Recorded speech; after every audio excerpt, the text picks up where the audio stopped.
இன்னைக்கு நான் குடமிளகா சாம்பார் வைக்க போறேன். அடுப்பத்தை வச்சு இல்பச்சட்டி போட்டு புளி கரைச்சி வச்சுட்டேன். புளி சும்மா கொஞ்சமா ஒரு சின்ன நெல்லிக்காய் அளவு எடுத்து கரைச்சி விட்டுருக்கேன் ஊற வச்சு. இப்போ உப்பு போடுறேன்.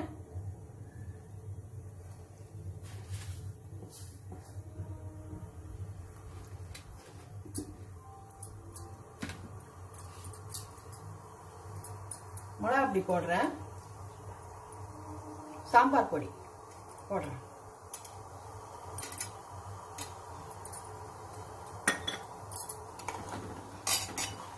கலரி விட்டுட்டு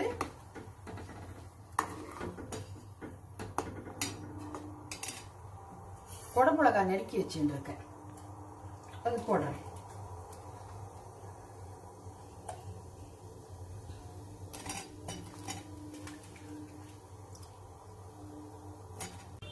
குடமிளகா காய் போட்டேன்.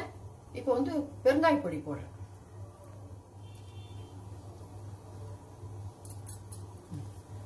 இது 5 நிமிஷம் கொதிச்ச பிறகு பருப்பு எடுத்து போட்டுடலாம்.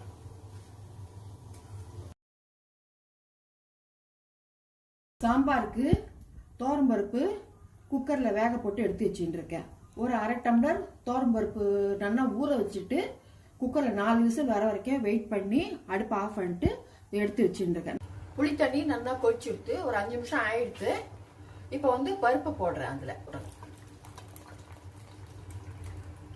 வேக வச்ச பருப்பு போட்டேன்.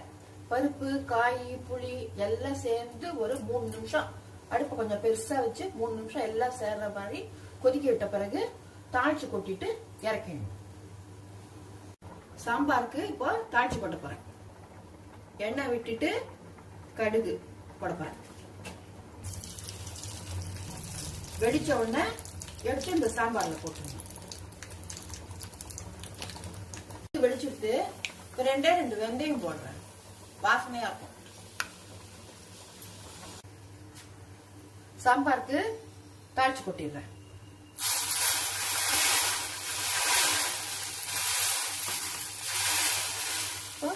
சாம்பார் ரெடி. குடமிளகா சாம்பார் ரெடி. எப்படி இருக்கு பண்ணி பார்த்துட்டு சொல்லுங்க.